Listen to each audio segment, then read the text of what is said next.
저기 마이크 상태가 너무 좋아져가지고 한 가지 질문으로 설교를 시작하려고 합니다. 만약에 지금 하나님이 우리들에게 젖과 꿀이 흐르는 땅을 주겠다. 지금 당장 너는 본토 친척 아비 집을 떠나 내가 지시할 땅으로 가라. 내가 낮에는 구름 기둥과 밤에는 불 기둥으로 너와 함께 할 것이다 라고 하면 지금 당장 나가서 저 몽골이나 아프리카나 저 중국 땅에 있는 사막으로 가자. 이제 하나님께서 우리에게 물어보신다고 한다면 먹을 것도 걱정하지 마라. 내가 만나와 메추라기로 다 함께 할 것이다. 자, 이렇게 말씀하신다고 한다면 하나님께서 따라가실 분만 아멘 하시기 바랍니다. 예. 저는 사실 기대하지 않았는데 사실 쉽지가 않습니다. 그렇죠?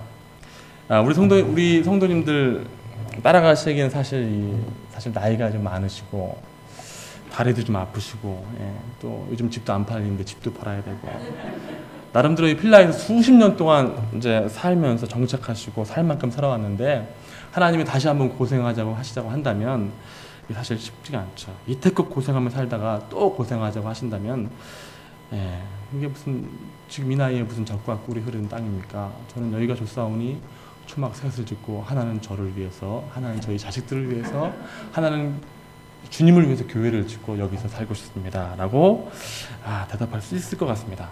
그렇죠? 이 갑작스러운 질문이 우리에게 큰 부담이 되는 이유는 이미 익숙해져 있는 지금 우리의 삶을 이제 버려야 하기 때문에 그런 두려움 때문에 우리가 좀 망설여지는 것입니다. 하나님의 부르심에 대해 순종하고 싶지만 그 순종의 대가로 익숙해져 있는 이미 다 이렇게 쌓아놓은 세팅되어 있는 익숙해져 있는 것들을 많은 것들을 버려야만 한다는 것이 힘든 것이죠. 오늘 그 익숙함에 대해서 좀 이야기를 하려고 합니다. 익숙함은 편안한 것이고 그리고 그렇게 머리 쓰지 않아도 되는 것이고요. 익숙함은 습관이기도 합니다. 우리는 세월이 지날수록 익숙한 것을 좋아하게 됩니다. 익숙함의 국어사전의 정의를 보면요. 이렇게 되어 있습니다. 어떤 일을 여러 번 하여 서투르지 않은 상태에 있다라는 것이 익숙함의 사전적 의미더라고요. 다시 말해서 우리가 무언가를 새롭게 해서 우리 자신을 서투르게 만들고 싶지 않다라는 것이죠. 그저 내가 익숙한 것, 내가 좀 편한 것에 내 몸과 내 시간과 내 물질과 내 신앙조차도 거기에 머무르는 것이 은혜롭고 좋고 이렇게 느껴지는 것입니다. 그런데 이런 익숙함이 우리의 헌신과 우리의 뜨거운 신앙을 방해하지는 않는지 한번 생각해 봐야 한다는 것이죠. 여러분, 익숙하다는 말은 성숙하다는 말과는 분명히 틀린 말입니다. 우리가 교회에서 용어를 사용할 때 신앙 성숙이란 말은 있지만 신앙 익숙이란 말은 없습니다. 왜 안 쓰냐면 신앙 익숙이라고 말할 때 왠지 모르게 그 사람의 마음이 진심이 없다 할지라도 교회에 나와서 왔다 갔다 이제 습관적으로 예배하는 그것이 익숙해졌다는 의미를 내포할 수도 있기 때문에 그렇습니다. 신앙 성숙과 신앙 익숙은 다른 말이잖아요. 그 안에 내포하는 의미가 그 사람의 진정성을 담지 않을 수도 있기 때문에 그렇습니다. 익숙하다는 말 자체가 우리가 반복적으로 행위로 인해서 우리의 편함, 습관, 형식, 그냥 그러느니 하는 의미를 내포할 수 있다는 것이죠. 그런데 이 그러느니 하는 이 의미가 우리의 진정한 헌신의 자리, 하나님께 나아가는 그 헌신의 자리도 방해할 수 있다는 것이고 신앙 익숙은 우리의 신앙 성장을 방해할 수 있다는 것입니다. 하나님이 원하시는 새로운 헌신을 이제 막을 수 있다는 것이죠. 내가 신앙 익숙은 내가 어떤 상태의 신앙을 가졌는지에 대해서도 스스로 묻지 못하게 만드는 것이죠. 그냥 내가 이렇게 살아왔으니까. 오늘 느헤미야를 통해서 오늘 큰 도전을 받기 원합니다. 느헤미야는요 신앙의 익숙함에서 벗어나서 그렇게 안주하는 사람이 아니었습니다. 잠깐 느헤미야에 대해서 말씀을 드리자면요. 느헤미야는 바벨론의 포로로 끌려갔던 사람들 중에서 바벨론에서 태어난 바벨론 2세, 포로 2세가 된 사람입니다. 이제 이스라엘이 바벨론으로부터 침략을 당해서 멸망을 당하잖아요. 그로부터 70년이 지난 바벨론이 침략을 해서 이스라엘 망하고 난 다음에 바사라는 나라가 바벨론을 다시 한번 침략해서 이제 바사가 바벨론을 이겨냅니다. 그래서 이제 바사가 나라를 다스리는데 그때 이제 이스라엘이 다시 이스라엘 본국으로 돌아가게 됩니다. 3차에 걸쳐서 이제 이스라엘 본국으로 들어가는데 1차 때는 수르바벨이라는 지도자가 이제 이스라엘 사람들을 데리고 돌아가고요. 2차 때 에스라가 데리고 가고 3차 때 오늘 이제 느헤미야가 데리고 돌아가게 됩니다. 처음에 이제 1차 포로 귀환 때 수르바벨을 통해서 이스라엘이 성전을 이제 짓게 됩니다. 사실 그때에도 성전을 짓는 것이 쉽지가 않았습니다. 여러 민족들이 이스라엘이 다시 건국되어지고 다시 나라가 세워지는 것을 원치 않았기 때문에 많은 민족들이 방해하고 계속 뭐 침략하고 이렇게 어려운 가운데 성전을 만들었어요. 그리고 나서 이제 80년이 지나고 난 다음에 에스라가 다시 한번 2차 포로 귀환을 합니다. 그때 이제 에스라가 함께 성벽을 재건하고 싶었지만 에스라 성경 말씀에 의하면 에스라가 본 이스라엘의 영적 상태는 아주 심각한 상태였습니다.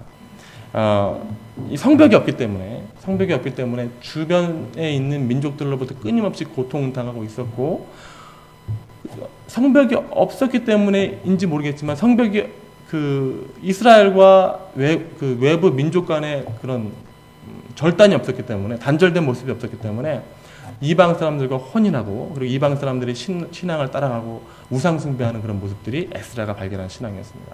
그 사람들을 데리고 성벽을 재건하는 것이 너무나 힘들었던 상황이죠. 이런 상황 가운데 오늘 본문이 이제 기록되어 있는 것입니다. 3절 말씀에 보니까 이제 느헤미야가 어느 날 이스라엘에 관한 소식을 듣게 됩니다. 제가 한번 읽어드릴게요.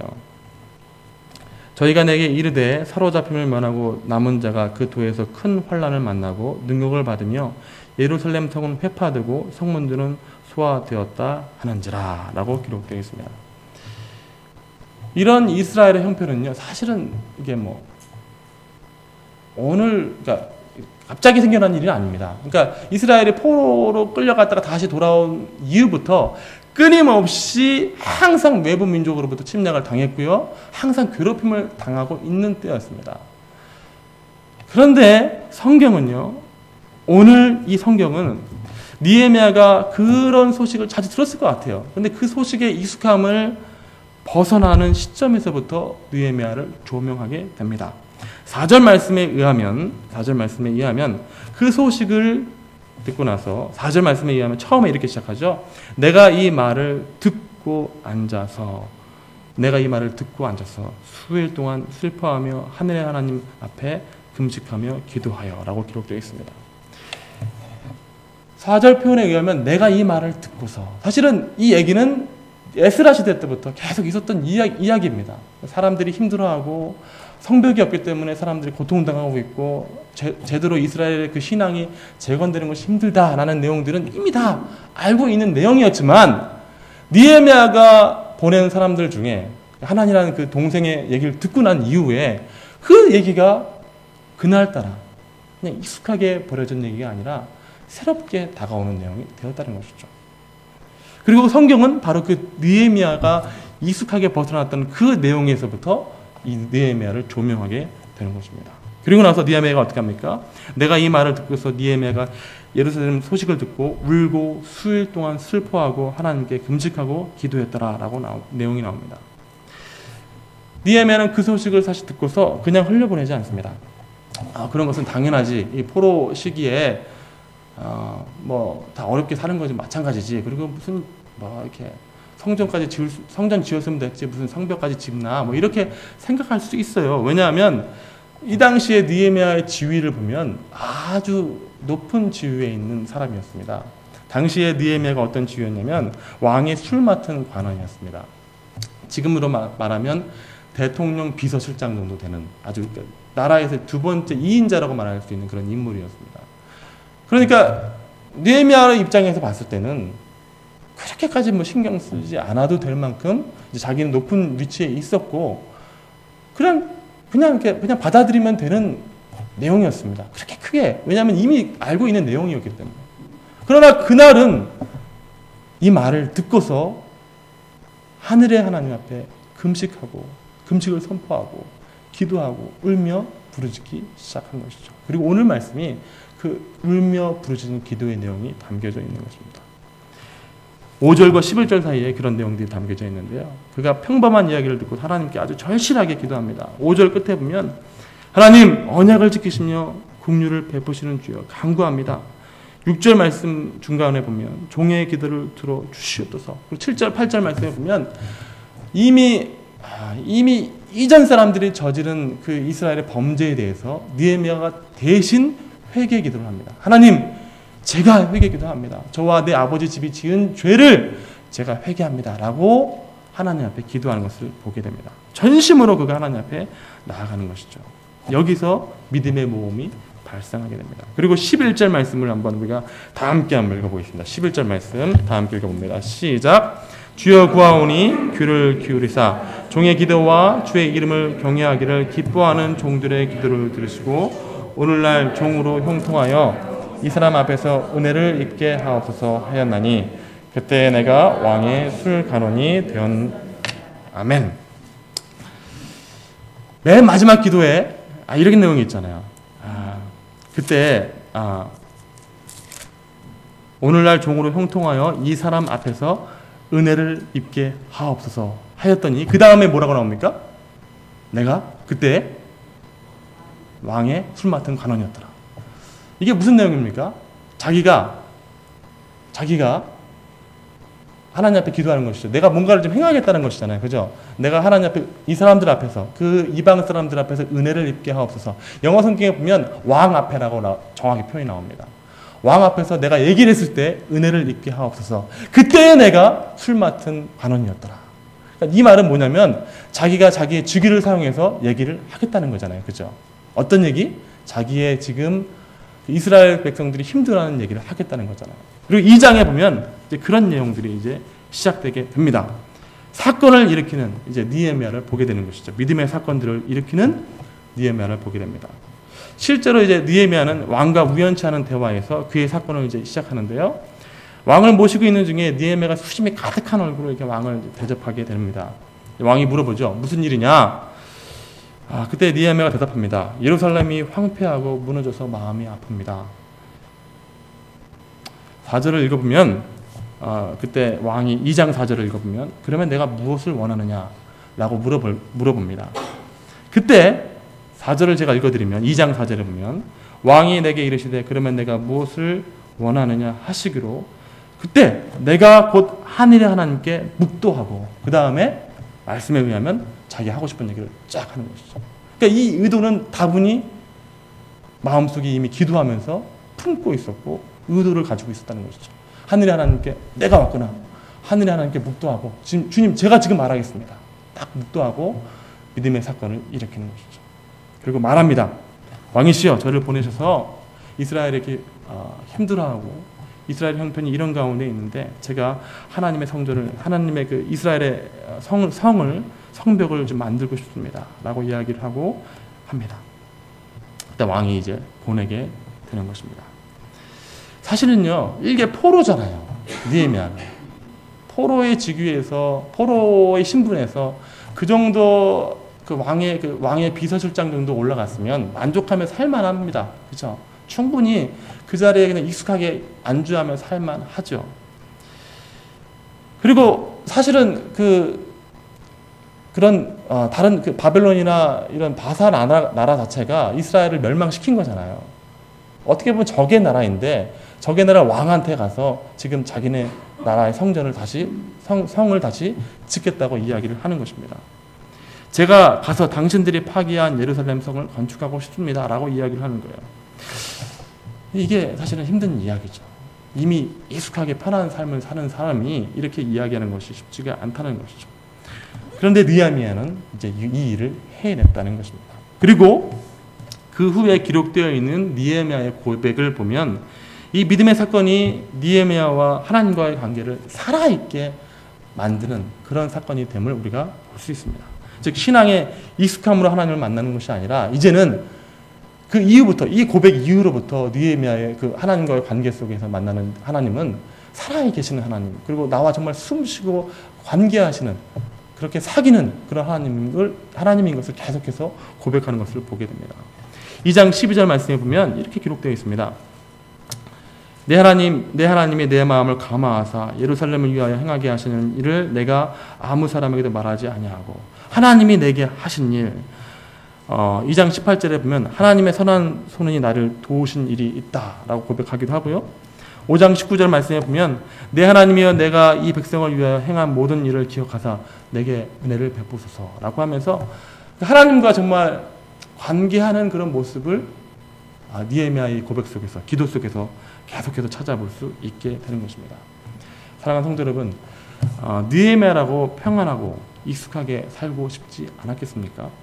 나름대로 익숙함을 누리면서 술 간원이기 때문에 나중에 사실 이제 이스라엘 총독이 되기도 하거든요. 그러니까 그 높은 자리에서 얼마든지 편안하게 살 수 있었을 것이지만 그냥 지금까지 하나님을 믿어왔던 방식대로 그냥 그렇게 살고 있어도 그는 여전히 크리스찬이고 앞으로도 그럴 것이 분명했었습니다. 그러나 그는 그저 그런 크리스찬에서 벗어난 것이 분명합니다. 그저 그런 크리스찬에서 벗어난 것이죠. 아까 제가 읽어드렸던 말씀 5장 19절 말씀, 내 하나님이여 내가 이 백성을 위하여 행한 모든 일을 기억하사 내게 은혜를 베푸소서. 이렇게 고백할 수 있는 정도의 하나님 앞에 담대한 모습, 이건 정말 하나님을 믿고 도전하는 모습이 아니겠는가. 하나님이 책임지실 그런 모든 것을 믿고 모험을 일으키고 믿음의 사건을 만들고 그 익숙함에서 벗어나 지금 하나님을 만나는 그런 모습이 아니겠는가. 오늘 말씀에도 그걸 찾아볼 수 있게 되는 것이죠. 성경의 인물들을 보면요, 우리가 성경 속에서 만나는 사람들은 모두 다 이렇게 자신들의 삶의 익숙함을 버리는 사람들이었습니다. 익숙함에서 서투름으로 나아갔던 사람들이 우리가 만나는 성경의 인물들입니다. 왜 그러냐면 거기에 신앙의 성장이 있고 진정한 주님이 원하시는 헌신이 있기 때문에 그렇습니다. 그들은 한결같이 믿음의 모험을 해나갑니다. 우리가 잘 알고 있는 아브라함, 갈대아 우르에 살았습니다. 제일 처음에. 여러분, 그 당시에 갈대아 우르는 아주 발달한 도시였어요. 편안한, 그러니까 아브라함이 앞으로 떠나갈 땅에 비하면 갈대아 우르는 아주 행복한 곳이죠.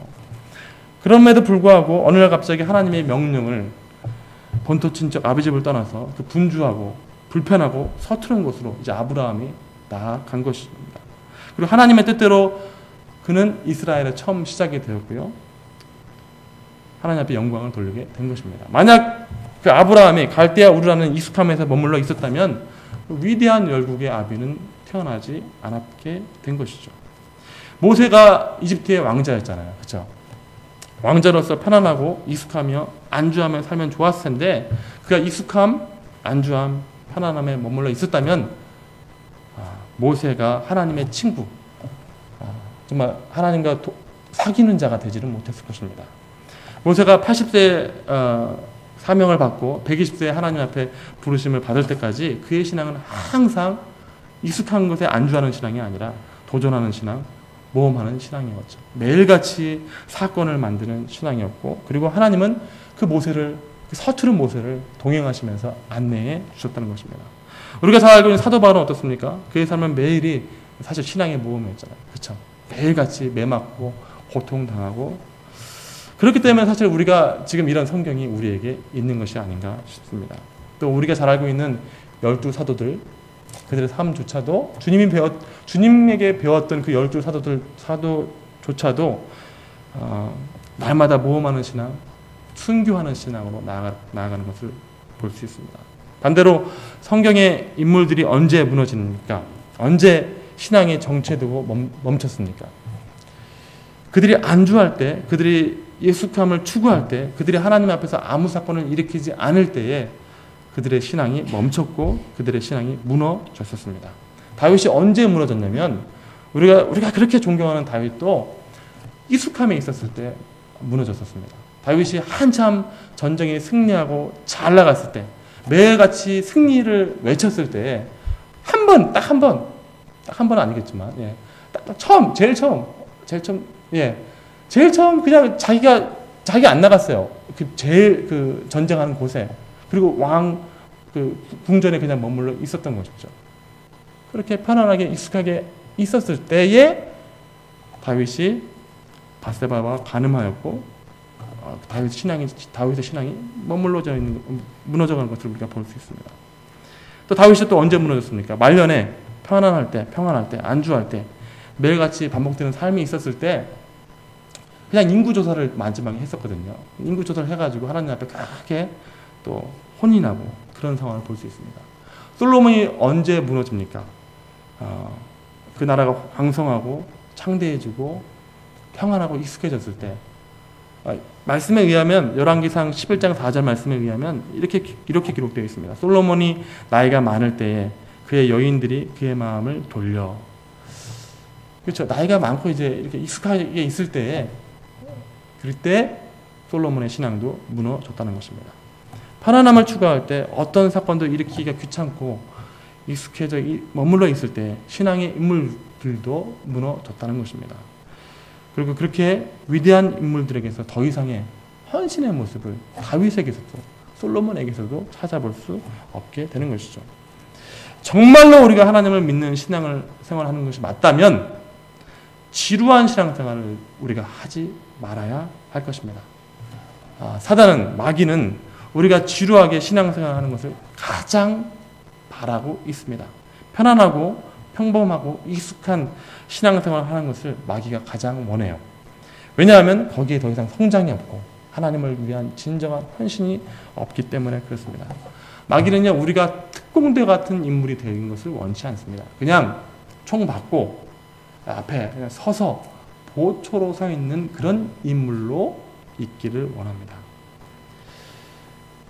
원래는 우리가 특공대 같이 그렇게 믿음 가운데 성경의 인물들처럼 할 수 있지만 마귀는 그걸 원치 않고 그냥 너 그냥 이 정도만 하면 되는 거야. 일단 너 총 받고 그냥 앞에 서서 그냥 네가 원래 있던 자리에 그냥 있으면 되는 거야 라고 우리에게 얘기를 하는 것이죠. 그게 마귀가 사실 제일 바라는 거예요. 더 크게 될 수 있는 인물을 평범한 시민으로 만드는 것. 그게 사단이 우리에게 주장하는 일입니다. 하나님은 우리에게 그런 지루한 신앙을 요구하시지 않습니다. 사랑하는 성도 여러분, 끊임없는 도전이 신앙을 만듭니다.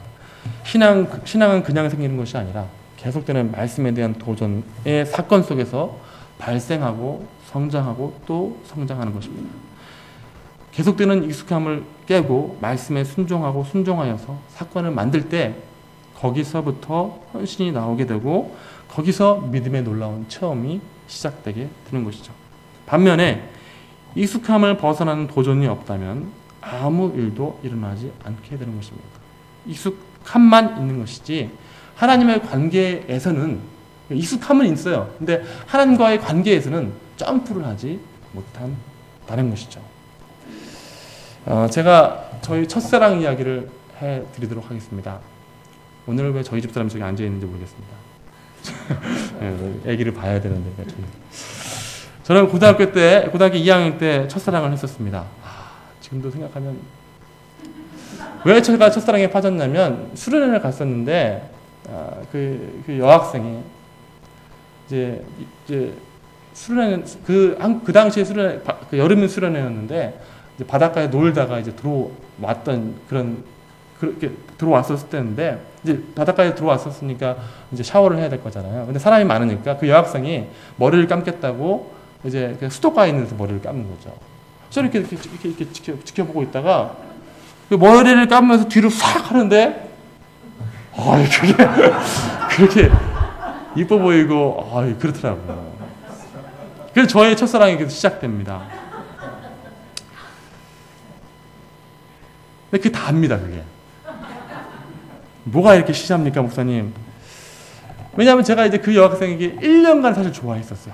너무 보면 막 가슴이 쿵탁쿵탁하고 교회에서 막 정말 고백하고 싶고 쿵탁쿵탁한데 한 번도 제가 내세를 하지 못했습니다. 좋아한다는 말 제 친구한테도 얘기하지 못했어요. 내가 쟤를 좋아한다. 그런 얘기를 못하고 그냥 좋아만 엄청나게 좋아하고 편지 한 장도 못 쓰고 전화 한 통도 못했어요.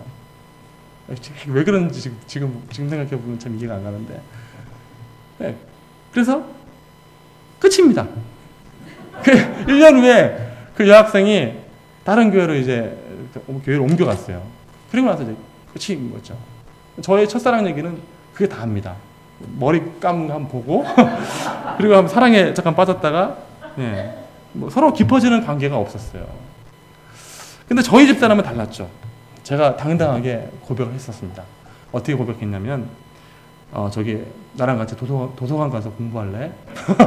내가 좀 알려줄게. 뭐 내가 레포트 같이 써줄게. 네, 이러면서 이제 데리고 다니면서 이제 밥도 사주고 뭐 좋아한다 하고 편지도 써주고. 그러니까 이제 뭔가 관계가 시작되어지고 뭐 관계가 깊어지기도 하고 예, 그렇게 된 것이죠. 결혼도 하게 되고.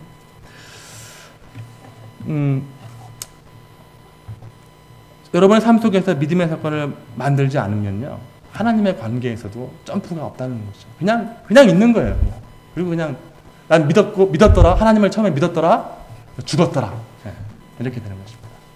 그러나 여러분의 삶 속에서 그 익숙함을 벗어나서 믿음의 사건을 만든다면, 모험을 시작한다면 감동 없이 그냥 하나님을 만나는 사이가 이제 더 이상 되지 않을 것입니다. 감동 없이 하나님과 아는 사이로 만나는 것이 아니라 이제 하나님을 나의 하나님으로, 끈끈한 나의 하나님, 나의 구세주로 그렇게 고백하면서 느헤미야처럼 하나님 오늘은 어쩌고 고백하면서 나아가게 되는 것입니다. 사랑하는 성도 여러분, 익숙함에서 벗어나야만 합니다.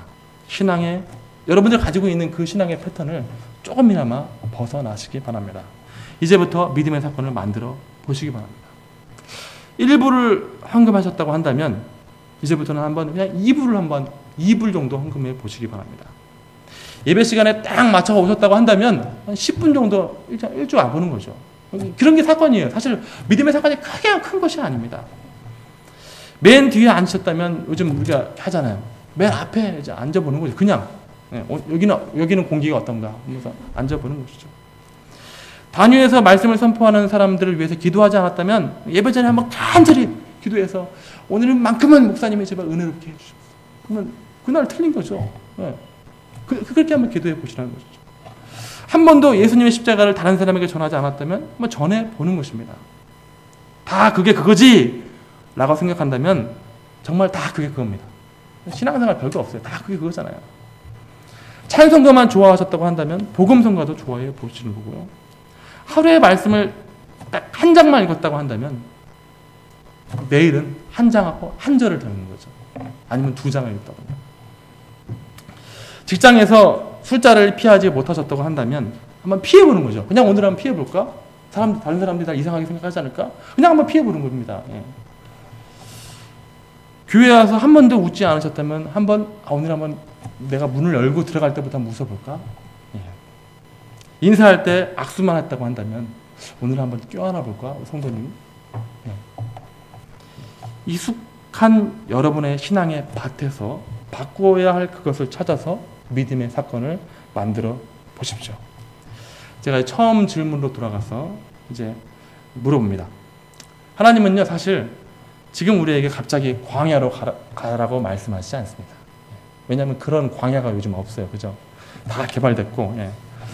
지금 우리의 광야는 저 아프리카나 중국에 있는 사막이 아니라 나의 익숙한 그 밖에 내가 서툴러 하는 그곳이 바로 우리의 광야입니다.